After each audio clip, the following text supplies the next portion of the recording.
예수님을 믿어 구원받는 이 일이 이 복음이죠. 너무 귀하고 아름답습니다. 그 내용을 보면 아주 단순하죠. 사람이 죄를 지어 하나님께서 주시는 구원에 이르지 못하지만 예수께서 우리 죄를 대신하여 벌 받으사 그것을 믿는 사람은 예수님이 대신 벌 받으셨으므로 죄의 값을 예수님이 치러 주셔서 벌 받지 않고 구원을 얻을 수 있다. 그런데 이것은 어떻게 생각하면 이 복음이 담고 있는 눈에 가장 잘 보이는 하나의 초점과도 같고, 이것보다 더 많은 내용이 이 복음 안에는 들어 있습니다. 청소년기의 복음을 참 단순히 믿었습니다. 구원에 이르기에 이 복음은 넉넉해서 이 복음을 믿음으로 구원받는 게 너무 좋았어요. 그리고 복음 때문에 행복하게 사춘기 청소년기를 보내고 이제 신학교에 가게 됐는데, 어떻게 생각하면 중학교 3학년 때 예수님 만났으니까 신학교에 가면 이제 5년 차잖아요. 예수님 믿고 5년 차. 저에게는 너무 귀한 일이었던 것 같아요. 왜 그러냐면 목사가 된다는 그 사실 외에도, 저 볼륨을 조금만 더 주시겠어요? 목사가 된다는 그 사실 외에도 내가 예수님을 믿는 이 일이 무엇인지 더 배워갈 수 있는 계기가 된 거예요. 신학교에서 쭉 배우니까. 그래서 저 개인적으로 볼 때는 참 필요한 때 필요한 내용을 더 깊이 잘 배울 수 있는 계기가 된 겁니다. 게다가 앞으로 평생 이 일을 해야 된다, 또 사명이다 생각하니까 또 열심히 나름대로 공부도 더 해야 되지 않겠어요? 그래서 성장할 수 있었던 이게 참 복된 일이었습니다. 그 속에 있는 위대함, 이 복음 안에 있는 정말 위대함이 말로 다 표현할 수 없을 만큼 많은데, 어떤 구원받는다라는 단순한 주제 외에도요, 뭐 선교라든가 우리 삶은 어떤 가치가 있는가, 인생의 가치, 교회는 무엇인가, 그리고 성도의 교제, 사람이 살아가는 관계, 내 비전, 나의 인생, 미래, 이 모든 것이 이 복음과 하나님의 말씀 안에 다 들어있는 것을 깨닫게 됐어요. 그리고 참 감격했습니다.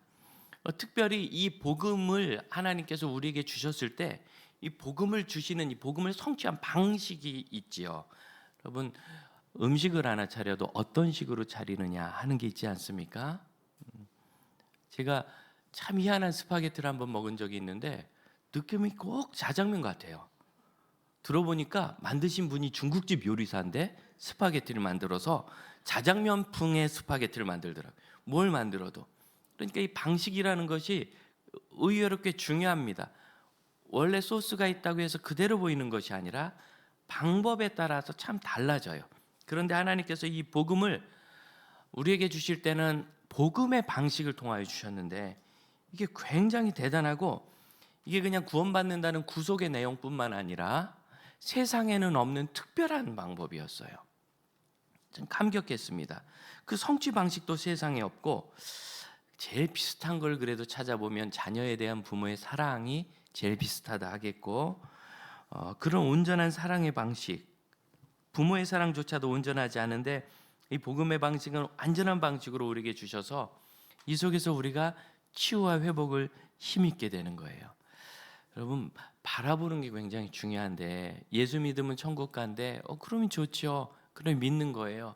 그렇게 해서 대학 때 사형리로 복음을 듣고 구원받았다 그래서 내가요? 그랬다는 자매가 있었어요. 이 자매가 내가요 왜 그랬냐면 사형리를 다 들려주는데 2, 3분밖에 안 걸려요. 그리고 천국 가고 죄 용서해 준다니까 그럼 나도 믿겠어요. 그래서 영접 기도를 했더니 이제 너도 구원받았다는데 내가요? 생각이, 아무런 변화가 없으니까. 여러분, 이것은 시초와 같습니다. 저희가 아이를 처음 낳고, 이제 처음 낳지, 여러분 낳는 거 아니죠?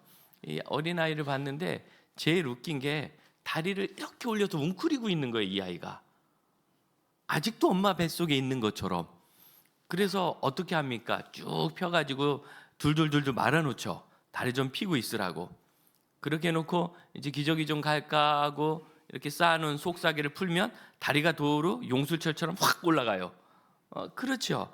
그러니까 이것이 이 아이가 그 속에서 살고 있었던 방식이죠.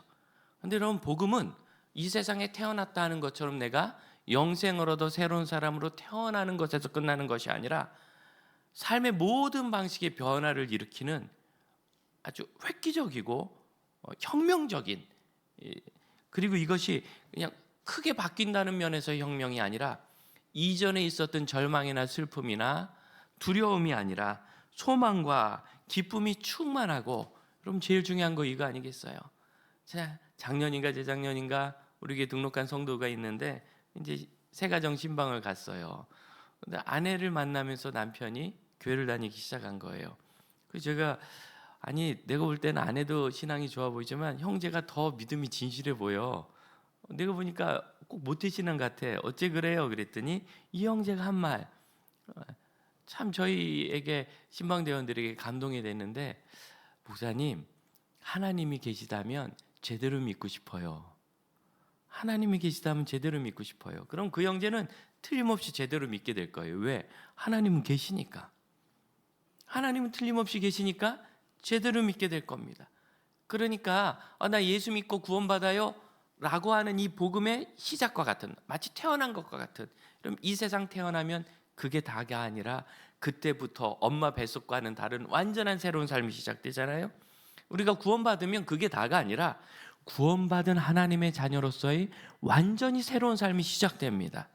그 삶을 가장 잘 표현한 말은 하나님과 동행하며 하나님이 나와 함께 하시는 것을 늘 경험하며 산다는 말인 것 같아요. 그러면 하나님 살아계시고 나와 함께 계시며 지금도 역사하시고 늘 일하시는 것을 매일 경험하십니까? 제가 목사로서가 아니라요, 저는 매일 경험해요. 목사님이니까 늘 말씀 읽고 기도하고 상담하고 신방하니까 그렇죠. 아니요, 제가 제일 많이 경험했을 때는 군대 갔을 때예요. 군대 가니까 예배당도 내 마음대로 못 가요. 고참이 허락을 해줘야 가는 거예요. 기도도 내 마음대로 못 해요. 일과 시간이 딱딱 정해져 있고 일과는 너무 바쁘고 잠은 부족하니까. 하다못해 제일 답답한 것, 자다 일어나서 저기 화장실 가도 됩니까? 내가 나이가 몇 살인데 화장실 가는 걸 물어봐. 가면 되지. 아무것도 내 마음대로 할 수 있는 것이 없어지는, 완전하게 제가 속해 있던 교회와 믿음의 친구들과 신학교, 이것으로부터 극도로 상반된 세상에 가니까 거기서 매일 하나님을 경험하게 되더라고요. 매일이 뭐예요? 매 순간. 제 평생 하나님을 만난 것보다 더 큰, 그리고 더 깊고 더 많은 경험이 군에서 있었던 것 같아요. 매일이 아니라 아침에 깨서부터 저녁 잘 때까지 매 순간이 기적이었어요. 그러니 여러분, 제가 목사라서 하나님과 동행하고 하나님을 경험한다는 생각은 다 버리시기 바랍니다. 저보다 여러분이 훨씬 더 하나님과 동행하기에 유리한 세상에 있습니다. 교회 바깥, 불신자들 틈, 거기서 어떻게 내가 믿음을 지키고 하나님께 영광을 돌리고 하나님의 이름을 구했는데 하나님이 일하시는지.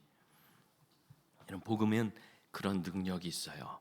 말씀드렸듯이 이 복음을 우리에게 주실 때 하나님은 세상에 없는 방식으로 하셨는데, 그 방식을 발견하고 복음을 더 많이 누려야 되는데 자꾸 구원받았어, 됐어, 믿음으로 구원받는 거야, 이것만 생각하는 거예요. 여러분, 이거는 얼마나 웃기냐면 이건 이미 우리에게 있는 거예요. 여러분, 구원은 여러분에게 이미 있습니다. 그만 좀 좋아하세요. 좋은 건 맞지만 그거 말고 더 우리가 추구해야 될 게 있는 거예요. 그냥 구원받은 거에 만족해가지고 그리고 천국 갔으면 됐지 뭐, 그건 맞아요. 이 세상 다 어차피 지나가고 천국 가니까.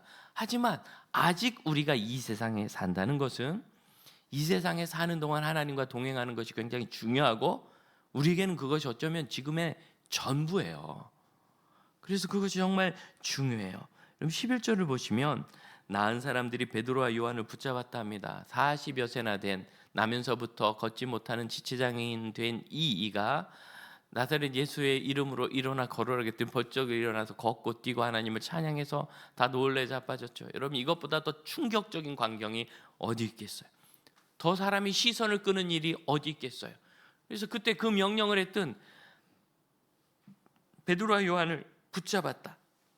이 붙잡다는 이 단어는 굉장한 힘을 나타내는 단어예요. 강제력. 그래서 이 말을 법적으로 쓰면 감옥에 가둔다는 뜻이고, 그 다음에 개인적으로 쓰면 내가 아주 꽉 잡아서 소유했다, 이런 뜻이에요. 그래서 마음이 그냥 혹 가니까 이게 그냥 되는 게 아니라 내 안에서 너무 놀라니까 베드로와 요한을 붙잡고 이게 어찌 된 건지 알아보고 싶은 거예요. 12절 맨 마지막에 보면 왜 우리를 주목하느냐. 이 주목은 시선을 거기다 딱 맞추고 눈을 못 떼는 걸 말해요. 그래서 이 붙잡는다는 단어와 주목한다는 단어는 어떠면 그 쓰임새나 용도나 느낌이 거의 비슷한 한 그룹의 단어입니다. 지금 베드로가 무슨 얘기하는 거냐면 왜 우리를 붙잡느냐, 왜 우리를 보고 있느냐. 여러분이 보아야 될 것은 13절입니다. 중간에 그의 종 예수를 영화롭게 하셨느니라. 예수를 보아야 하고 예수를 붙잡아야 한다고 이야기하는 거예요. 마찬가지의 일을 여러분 하고 싶어요. 마찬가지의 이야기를 하고 싶은데 왜 여러분 아직도 구원받는 얘기만 붙잡고 있습니까? 왜 천국 가는 얘기만 붙잡고 있습니까? 여러분 그건 이미 하나님이 주신 것이고 그 다음에 붙잡아야 될 게 있어요. 하나님은 어떻게 우리를 이 세상에 살게 하시고 무엇을 바라보게 하시며 무엇을 이루게 하시며 어떻게 우리와 동행하시는가, 이걸 붙잡으시기를 바랍니다. 그 믿음의 다음을 보셔야 되는 거예요. 이렇게 연약한 우리 인간을 주님은 어떻게 새롭게 하시는가? 새롭게 하신다는 거죠. 16절 보시겠어요? 16절 맨 마지막에 보면 이 사람을 완전히 낫게 하였느니라. 무엇이 낫게 하였느냐면 여기 그 이름을 믿음으로 그 이름이 너희가 보고 하는 이 사람을 성하게 하였으니 예수로 말미암아. 원래 여기에 그 이름이 나와요. 그 이름과 예수로 말미암아 난 믿음. 그 이름이 있고 예수로 말미암아 난 이름이 있어요. 그럼 이걸 두 개를 강조해서 쓴 것을 잘 보시기 바라요. 그 이름이라는 것은 그 존재 전체를 말합니다. 예수님, 예수님의 생각에 대해서 생각할 수 있는 모든 것, 예수님에 대해서 아는 모든 것, 그것이 무엇을 했느냐면 믿음을 주었고 그 믿음으로 완전히 낫게 했어요. 그럼 여러분 이것은 병 고치는 이야기 같지만 사실은 그렇지 않습니다. 그런데 이제 이 사람이 병 고치고 나은 것만 봐서는 안 돼요. 그럼 베드로와 요한을 보게 되거든요. 그것이 아니라 예수님을 바라보면 어떻게 되는가. 19절 보십시오. 19절 하번절입니다. 믿으라 이같이 하면 같이 읽어볼까요? 새롭게 되는 날이 주 앞으로부터 이를 것이요. 새롭게 된다. 이 새롭다는 말은 이게 옛날 개역 성경에서는 유쾌하게, 상쾌하게, 유쾌하게 되는 날이라고 했는데 새로운 활력을 불어넣는다는 거예요. 조금 현대적으로 표현하면 약간 리프레시먼트 같은 거예요. 뭔가 답답한데 밖에 나가면 그냥 신선한 공기 마실 때 느낌이 확 하고 오는 거 있죠. 그럼 예수 믿으면 새롭게 됩니다. 회복이라는 거죠. 예수 믿고 구원받은 것이 내 삶에 하나 덧붙여지는 게 아니라 새로운 피조물이 되었다. 완전한 새로움이 있는 거죠. 이렇게 된다는 거예요. 그래서 결국 맨 마지막 어디까지 가느냐? 26절 맨 마지막 보면 그 악함을 버리게 하셨느니라. 삶의 완전한 변화가 있는 거예요. 예수를 바라본다는 것은 예수로 인하여 생기는 놀라운 일 한두 가지, 이런 지체장애인이 낫는 것 같은, 회복되는 것 같은 일이 아니라 그 사람을 완전히 변화시키는 삶의 방식과 존재의 변화라는 것을 깨달으시길 바랍니다. 그럼 이 복음이 어떻게 우리에게 주어졌나? 복음이 이루어진 방식을 통하여 하나님께서 하시는 것을 우리가 좀 알 수 있는데요. 이 복음이 아름다운 것은 사람의 악함에 대한 반대면, 사람의 악함을 변화시키는 일이기 때문입니다. 13절 한번 보십시다. 13절 뒷부분을 보면 너희가 그를 넘겨주고 빌라도가 놓아주기로 결의한 것을 너희가 그 앞에서 거부하였으니, 너희는 무엇을 했느냐면 그 예수를 넘겨주고 예수가 노임받는 것을 거부했고, 그리고 14절 너희가 거룩하고 의로운 일을 거부하고 도리어 살인한 사람을 놓아주고, 15절 생명의 주를 죽였다. 하나님께서는 예수를 영화롭게 하셨어요. 그런데 그건 보지도 않는 거예요. 보지도 않고 얼마나 악한지 이 예수를 잡아서 부당하게 넘겨주고, 그 재판장이 이 사람은 죄가 없다고 놓아주려고 하는데 거절하고 오히려 더 큰 죄인 바라바를 놓아주고, 그리고 나서 이 예수를 죽여버렸어요. 완전한 악이지요. 악.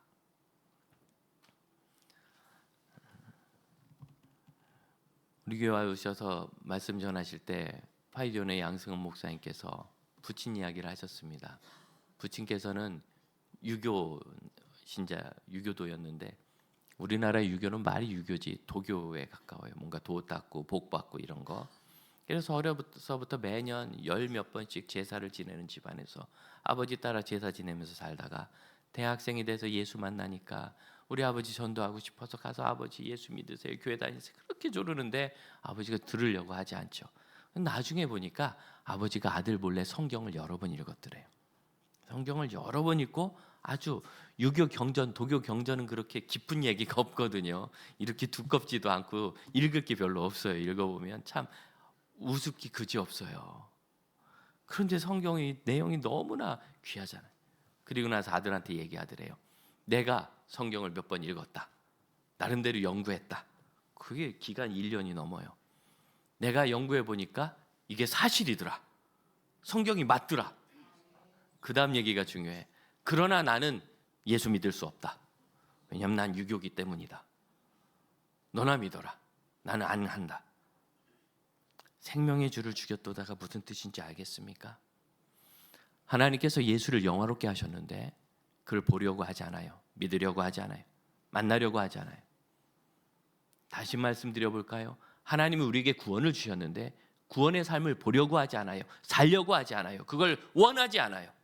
나 옛날 살던 대로 하겠다는 거예요. 왜? 우리가 악하기 때문이에요. 여러분, 악이 무엇입니까? 진리를 보고 무시하는 겁니다. 하나님의 뜻을 알지만 무시하는 겁니다. 피하는 겁니다. 왜? 내가 그동안 살아온 것과 다르기 때문에 불편하고 싫고 자존심 상하고 나는 내 방식으로 할 거야. 제일 가슴 아픈 이야기는 우리 양 목사님의 아버님이 끝까지 예수를 부인하시고 돌아가실 때 유언이 이거였어요. 아내에게 참 평생 그 성격 깐깐한 남편을 뒷바라지 않을 고생한 아내에게 여보, 마누라, 우리 아들놈이 목사가 돼가지고 나는 죽는데 당신을 교회로 데려가려고 수많은 말을 할 건데 절대로 넘어가지 마시고 당신은 나랑 똑같이 있다. 나랑 똑같이 죽으시오. 그리고 가셨대요. 성령이 역사하사 결국 사모님, 양 목사님의 사모님의 설득. 어머니, 양 목사가 지금 일을 하는데 너무 어렵습니다. 아들을 이렇게 버려둘 겁니까? 어머니가 와서 기도해 주셔야 되지 않겠습니까? 그래서 남편은 버려도 아들은 버릴 수 없기에 예수를 믿었습니다. 사람의 구원을 사람이 어쩔 수 없는 거 맞아요. 사람은 악하게 할지라도 하나님은 그 결과를 바꾸실 수 있습니다. 예수께서 구세주로 오신 증거가 넘치며 그 이야기가 바로 13절 중간 하나님이 그의 종 예수를 영화롭게 하셨다는 거예요. 어떻게? 성경에 있는 예언대로 그가 눈먼 사람 눈을 뜨게 하고 장애인을 낫게 하고 폭풍을 잠잠하게 하고 무리를 걷고 죽은 사람을 살리고 오병이어의 기적을 일으키는데 그런데 안 믿으려고 하는 거예요. 인간의 악. 그래서 예수를 죽여서 이 복음을 끝장내려고 했지만 오히려 이것을 하나님은 선으로 바꾸사 그를 살리셨으니 15절입니다. 그를 살리셨으니. 그래서 여러분, 이 복음의 방식은 사람의 악을, 극단적인 악을 바꾸어 선과 의를 만드시는 방식입니다. 내 아들 예수를 내가 이렇게 분명히 하나님의 아들인 걸 보여줬는데 너희가 이렇게 했다고 해서 그걸 심판하는 방식이 아니고 그 악한 행동을 바꿔서 선으로 만드는 거예요. 목회자로서 제가 우리 동역자들에게 늘 부탁하는 게 뭐냐면 우리 성도들이 하는 일은 밖에 나가면 잘해요. 밖에 나가면 요리하시는 분이 저는 할 수도 없는 요리를 하시고 학교 선생님들은 저는 가르칠 수도 없는 걸 가르치시고 회사에서 기획하시는 분은 나는 그런 기회가 못 만들 것 같아요. 군에 계신 분은 나는 그렇게 좋은 작전을 수행할 수 없고 여러분이 건축을 하시면 저는 그런 집은 상상할 수도 없으며 건물 관리를 하시면 저는 그렇게 잘 관리할 수 없어요. 여러분 그 일은 모두 여러분이 되게 잘하십니다. 그런데 교회 안으로 들어오면 되게 못해요. 그래서 어떤 분이 죄송합니다. 제 표현이 아니고 제자 훈련을 가르칠 때 오늘날 평신도를 양육하지 않아서 병신도가 됐다 이렇게 얘기를 해요. 아무것도 못한다는 게 교회 오면. 왜? 교회 와서 그냥 목사님들이 하는 거 구경하고 시키는 거나 따라오다 보니까 뭘 잘못한다는 거예요. 왜 그러나 봤더니 교회 일은 전문가가 아니라 일하면 뭔가 어색하고 약간 이상하고 예수 이름으로 얘기하는데 약간 유행가 가사 같은 그런 노래 같은 그런 거죠. 그러면 사역자들의 사역의 의미는 무엇인가? 제가 유치원 작품 전시회 가서 보고 알았다니까요. 한 달을 넘게 밤새 준비하길래 가봤더니 접시 그림, 애가 접시에다 그림을 그렸는데 새를 그렸다는데 내가 보기엔 나무 같아요. 그렇게 새를 그렸어요. 근데 유치원 선생님들이 거기다가 접시 뒤에다가 예쁜 걸 붙여가지고 엉망인 걸 작품으로 만들어서 걸어놨어요. 낙서를. 나머지도 다 마찬가지예요. 모든 게 다 그래요. 그랬더니 같이 그걸 돌아보던 어떤 아이의 아빠께서 제 마음에 있었지만 차마 못하던 얘기를 하셨어요. 심판의 메시지죠. 뭐야? 애들 작품이 아니라 교사 작품이네? 어린이 작품 전시회가 아니라 교사 작품 전시회네? 저는 여기에 복음의 원리가 있다고 생각해요. 열심히 했지만 그 정도밖에 안 된 거라. 왜? 어린아이니까. 그런데 교사라면 그것을 바꾸어 가치 있고 의미 있게 도와줘야 되겠죠. 우리가 사역자라면 우리는 뭔가 성도들이 부족하고 제대로 못하는 일이 있을 거예요. 그것을 도와서 그 열심히 섬긴 일이 더 가치 있는 일이 되도록 작품을 만들어 드리고, 그리고 시간이 지나면 이제 그 아이는 자라서 그 선생님보다 더 뛰어난 사람이 될 겁니다. 우리 성도들이 쭉 익숙해지고 성숙해지면 우리 목회자보다 적어도 그 분야에서만은 훨씬 뛰어난 분들이 될 것입니다. 교회에서 하는 여러 가지 사역 중에 아주 조밀한 사역이 있는데 성찬 사역이에요.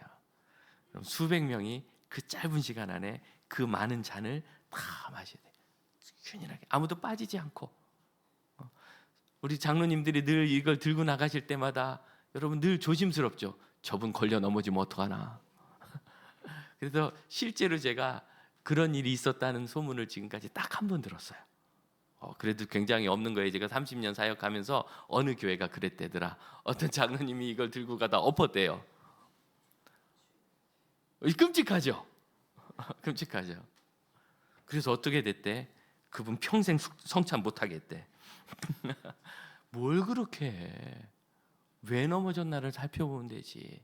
만약 신체적 기능이 부족하시다면 하기 어렵겠지만 혹시나 가운을 밟았다면 가운을 좀 줄여주면 되는 거고, 앞을 보지 못했다면 조금 가까운 곳을 하시게 하고 좀 연습을 하면 되지 뭘 못하게 해요.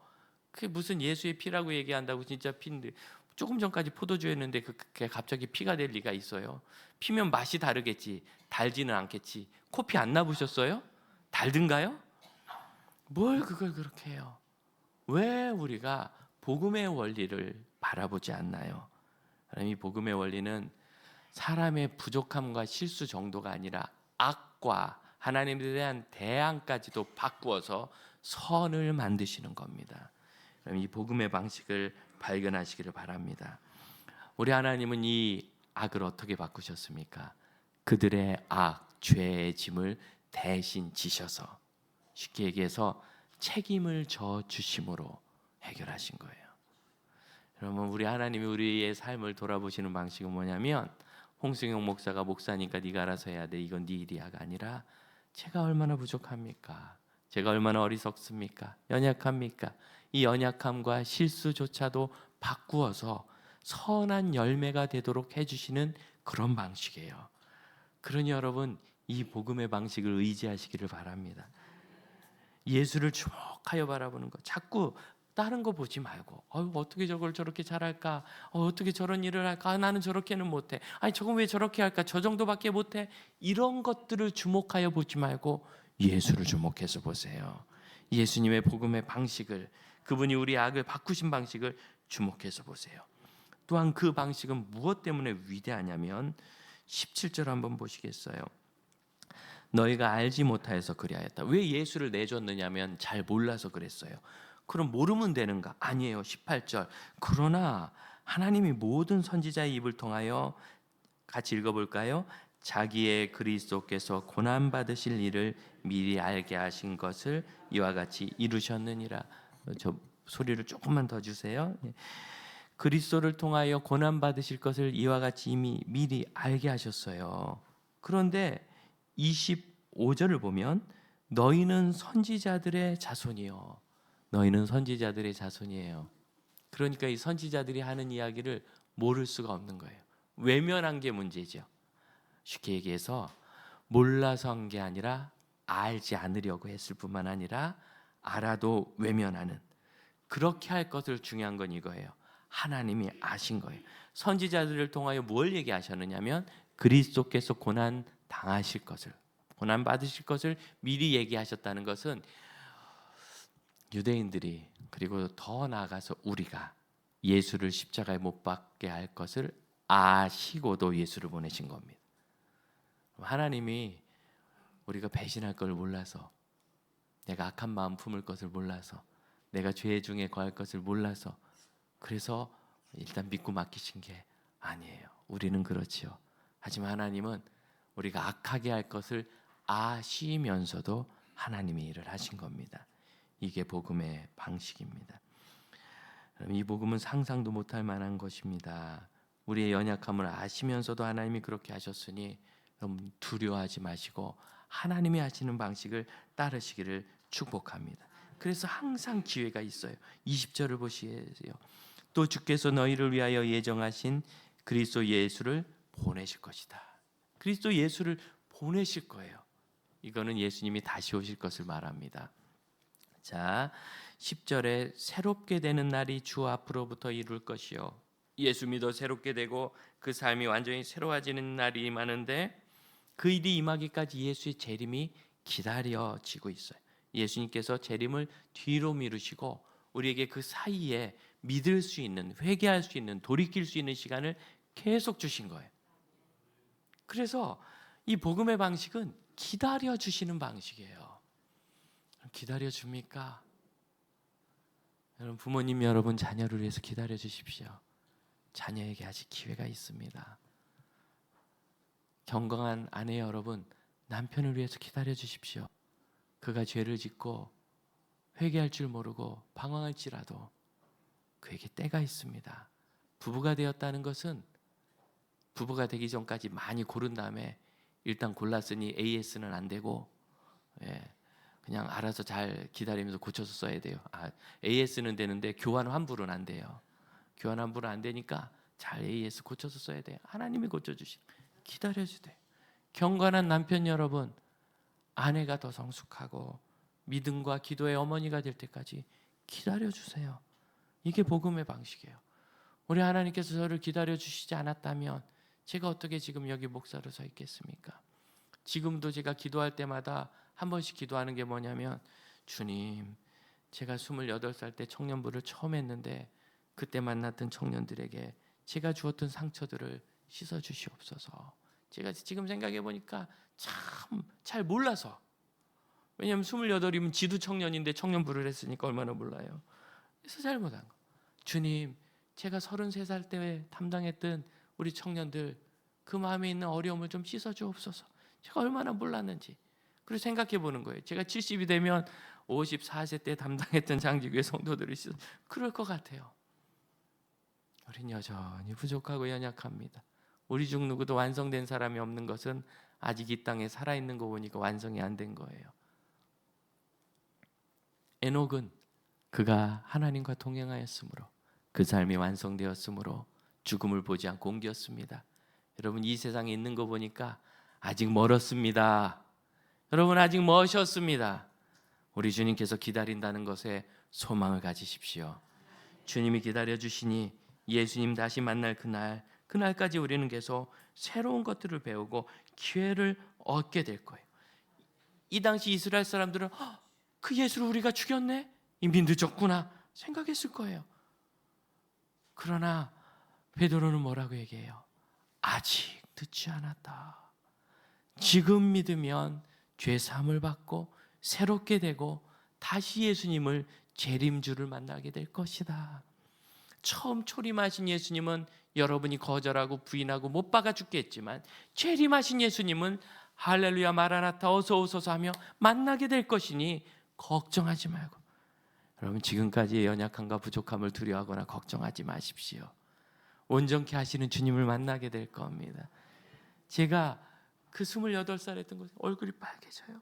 33살 했던 거 너무너무 미안해요. 그래서 실제로 그때 회장했던 아이하고 통화할 때 안재 형제 그때 내가 참 머리 썼고 미안했어. 걔랑 저랑 나이 차이가 몇 살 안 나요. 4-5살밖에. 그랬더니 아니에요 목사님, 그때 정말 자기들에게 잘해줬다고. 제가 들으니까 뻥은 아니고 진짜인 것 같아요. 하지만 저는 알잖아요. 저는 제 마음에 얼마나 어리석고 부족했는지. 아니야, 내가 너무 미안했어. 우리 하나님은 저의 미숙함조차도 선으로 바꾸시는 분입니다. 그런 주님을 의지하고 주를 바라봅시다.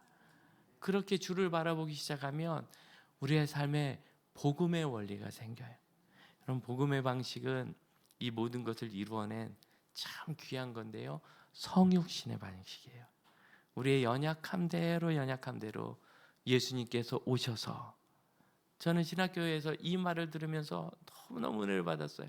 우리 교수님께서 하신 말씀인데, 하나님은 우리를 구원하실 때 저 천국 높은 곳에서 너희들 율법을 다 지키고 돌을 싸서 이곳으로 올라오너라 이렇게 하신 게 아니라 사람과 똑같이 낮아지셔서, 그냥 사람의 껍데기만 입은 게 아니에요. 진짜 사람이 되셔서 우리가 똑같이 되셔서 우리의 모든 연약함과 어려움을 담당하시고 우리와 함께 사셔서 우리를 데리고 천국으로 가셨다. 여러분, 이게 성육신의 방식이에요.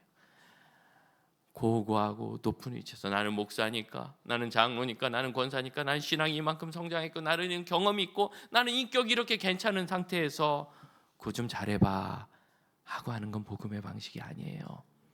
그 사람이 입장이 되고 똑같이 낮아지고. 아까 유치부 영상 나올 때 제가 잠깐 출연한 거 아십니까? 보셨어요? 약간 좀 상처받았어요. 그래도 목사인데 5초는 해줘야지. 2초밖에 안 해줘.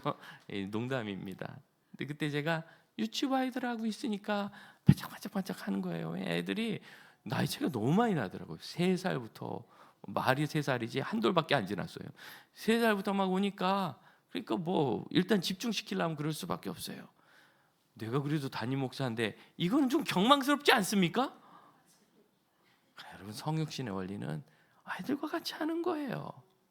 내가 아이들을 가르치니까, 내가 새신자를 만날 때는 새신자와 같이. 그리고 돌아봅니다. 우리가 코로나 기간 동안 흩어져 있다가 다시 만나니까 한 3년 만에, 그 사이에 멤버십도 좀 교체된 것도 있고 새로 오신 분도 많고, 한 10년 동안 우리가 해왔던 일들이 많이 이렇게 옅어진 것을 느꼈어요. 뭐냐면, 우리 교회가 처음에 시작할 때 우리 교회 원리는 뭐냐면, 우리 장로님들께서 저에게 장지교회 담임 목사가 돼주세요 할 때 제가 2가지 있었어요. 하나는 우리가 하나가 돼야 됩니다는 것과, 두 번째는 성경의 방법대로 해야 됩니다. 많은 교회들이 교회가 하던 방식대로, 장로님의 방식대로, 재직회의 결의대로 하려고 하더라고요. 재직회가 성경대로 결의하나요? 한국교회가 성경의 방식대로 당회를 운영해 왔습니까? 그럼 제일 잘못된 게 이겁니다. 목사님은 여당이고 당회는 야당이라 무조건 목사 말을 반대하자, 이런 얘기 안 들어보셨어요? 아주 비성경적이죠. 그리스도께 순종하는 게 당회지, 무슨 이쪽 편 저쪽 편으로 갈라지는 게 당회가 아닌데 많은 교회가 그렇게 해요. 실제로. 왜? 한쪽으로 치우칠까 봐? 그럼 예수께 치우쳐야 합니다. 교회는 예수께 치우쳐야 됩니다. 그래서 저는 지금까지, 제가 더 많은 기회도 있겠지만 하지 않은 것은 성경대로 따르는 교회 공동체여야 되기 때문입니다. 그 약속을 해주시면 제가 담임 목사가 되겠습니다. 그래서 그 약속을 해주셔서 우리 교회는 그때부터 성경의 원리와 성경이 무엇을 옳다고 하는 것, 이게 최고였어요. 계속 그것을 우리가 나눴는데, 그러다 보니까 우리 교회 굉장히 뭐랄까, 약간 잡탕 비빔밥처럼 다양한 교단, 감리교, 성결교, 순복음교회, 장로교, 배경, 다양한 지역, 심지어 해외에서까지 다양한 경험과 신앙 스타일을 가진 분들이 모이다 보니까 전부 다 얘기하는 게 달라요. 주일학교를 하는 거나 주방을 운영하는 거나 찬양대를 하는 거나 모든 게 달라요. 어떤 분은 와가지고 저한테 막 항의하는 분도 계세요. 우리 교회 찬양대는 왜 연습을 안 합니까? 본인이 하던 교회는 토요일마다 3시간씩 연습했대요. 다 그만두겠다는 표정으로 지금 이렇게 쳐다보고 계세요. 하시라는 게 아니라 왜? 그거는 우리 교회 찬양대는 찬양대 임원들하고 지휘자하고 의논을 해야 될 일이지 이전의 방식이 맞는 방식은 아닙니다. 물론 저라면은 연습을 더 하겠지만 그러나 그건 사람마다 다 다르고 상황이 다른 거니까. 어떤 분은 와서 그래요. 국수를 먹어야지 왜 밥을 먹습니까? 비싸게. 이전 교회 국수가 맛있었대요. 그럴 수 있죠. 네. 또 어떤 분은 2,000원씩 팝시다 그래요. 왜? 해프게 먹는다고. 밥을 어떻게 먹는 게 해프게 먹는 건지 모르겠는데 저는 잘 드신다고 생각하는데 그분이 보시기엔 해퍼 보였나 봐요. 오만 가지 얘기들이 많아요. 그런데 우리 교회 양식으로 그 방법의 핵심은 예수를 바라보는 겁니다. 예수를. 하나님은 우리를 계속 가르치세요. 예수를 바라볼 수 있도록. 신학생 시절에 컬러 잉크젯 프린터가 하나 필요했는데 너무 비쌌어요 그때. 그런데 웬 집사님 한 분이, 이분이 약간 고집이 센 분이었어요. 아, 우리 부서 교사인데 교사 세미나를 한 번도 안 와요. 교사 강습회를. 기도회도 안 오고. 근데 다른 건 열심히 하는데 난 집이 멀어요. 딴 걸 해야 돼서 이유가 많아요. 제가 좀 못됐었거든요. 어느 날은 교사 세미나 끝나고 밤 10시 반에 그 집을 찾아갔어요. 안 오셔서 제가 신방 왔습니다. 오늘 배운 것 20분 동안 제가 요약 강의해 드렸어요. 이러면 오겠지. 그래도 안 오더라고. 거의 신방이 아니라 고문이죠. 그렇게 한 거예요. 저도 그렇게 성격이 좀 못했어요. 지금도 못됐나. 근데 이분이 봉투를 하나 내밀더니 전도사님 제가 뭐가 좀 생겼는데 이거 내 돈이 아닌데 갑자기 생겼네 하고 기도하는데 하나님이 전도사님 좀 주라고 하시는 것 같아요. 돈을 주고 가셨는데 보니까 30만 원이 들어있어요. 굉장히 큰 돈이었어요. 아, 여기 몇만 원 부족하지만 이 돈이면 잉크젯 프린터를 살 수 있겠다. 그래서 아내한테 얘기하고 이제 프린터 달려고 준비하고 알아보는데 그 다음 주에 다시 이분이 봉투를 좀 더 내밀어요. 전사님 제가 기도하는데 더 드리래요. 아니 이렇게 영적인 분이 있나. 그래서 보니까 나머지 부족한 돈과 잉크를 살 만한 돈까지 다 거기 들어있어요. 그때 알았어요. 교회가 재정 원리를 세울 때는 온전히 하나님을 바라봐야 되고 주께 구해야 된다. 그리고 났더니 신학교 숙제가 조지 물러의 책을 읽어보는 게 나왔어요. 쭉 읽는데 그럼 조지 물러 평생 5만 번 기도 응답 받았다고. 5만 번에 놀라지 마시고 어떻게 했길래 5만 번을 받았는지를 알아야죠. 어떻게 했길래 셀이 열심히 기도해서 5만 번 받은 게 아닙니다. 고아원을 할 때 조지 밀러가 일기에 이렇게 썼습니다. 내가 고아원을 하는 이유는 고아들을 잘 키우기 위해서, 그건 뒤쪽에 있고요. 첫 번째 이유는 이 시대에 하나님을 온전히 믿지 못하는 교인들에게 하나님이 지금도 살아계셔서 역사하시는 분이라는 것을 보여주고 싶다. 그래서 그가 세운 원칙은 이거였어요. 나는 평생 사람들에게는 도와달라고 하지 않겠다. 조지 밀러의 교환의 아이들이 제일 많을 때 2,000명이 넘었습니다. 2,000명의 밥상을 본 적 있으세요? 외식장 가서 사람이 빽빽하게 있어봐야 얼마나 돼요? 몇백 명 돼요? 2,000명. 어마어마한 밥상입니다. 그것 누구에게도 도와달라고 하지 않고 운영을 한 거예요.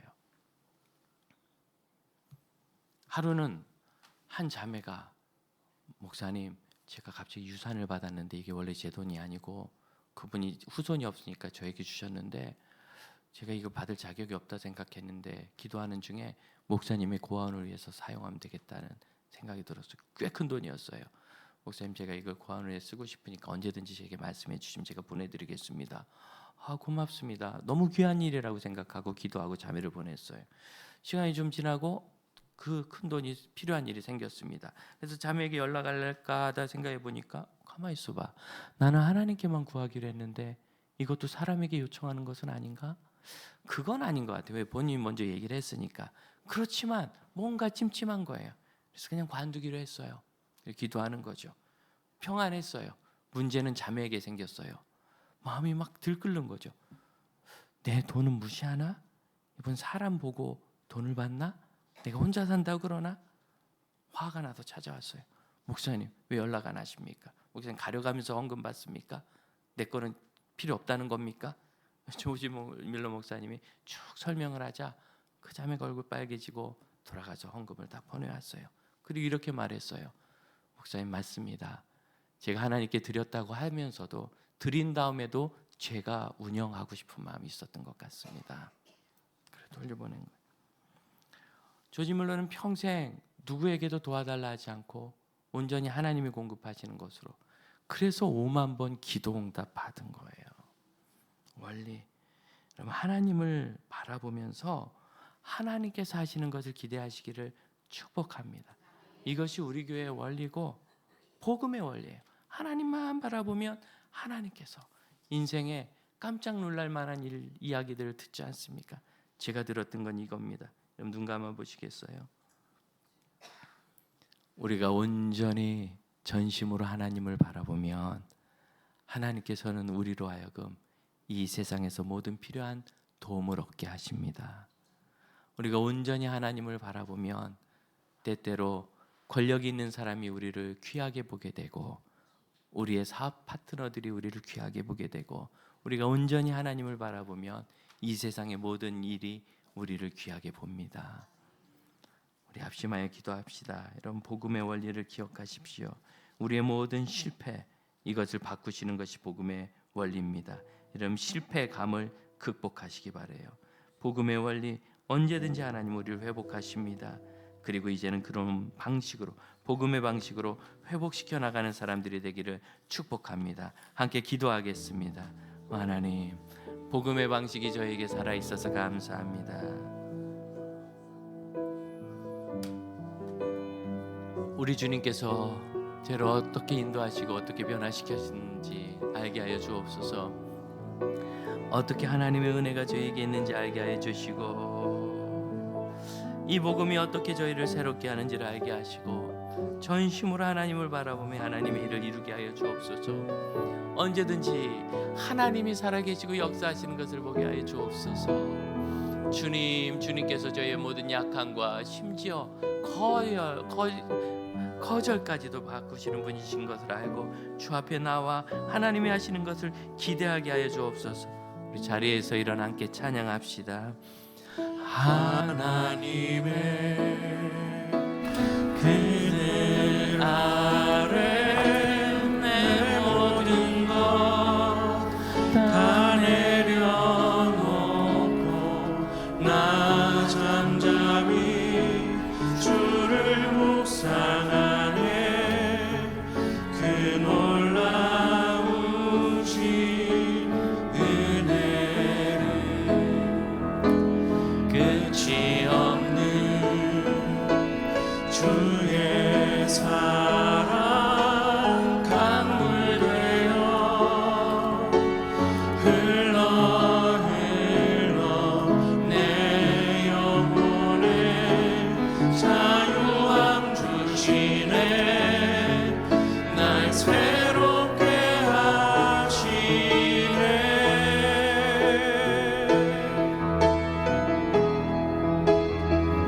하나님 사랑, 그 사랑 날 자유케 하네. 하나님 사랑, 그 사랑 날 회복해 하네. 기도하겠습니다. 주님, 언제든지 저희가 복음의 원리를 붙잡고 이 복음의 방식이 저희를 어떻게 변화시키는지를 보게 하시고, 또한 복음의 사람이니 그 복음의 방식으로 살아계시고 역사하시고 항상 계신 하나님을 경험하며 증거케 하여 주옵소서. 지금은 우리 주 예수 그리스도의 은혜와 하나님의 크신 사랑과 성령의 역사하심이 복음의 방식으로 인하여 자신을 변화시키고 하나님의 나라를 이루는 믿음의 형제 자매들 그 제자된 삶 위에 이제로부터 영원토록 함께 하실지어다. 아멘. 감사합니다.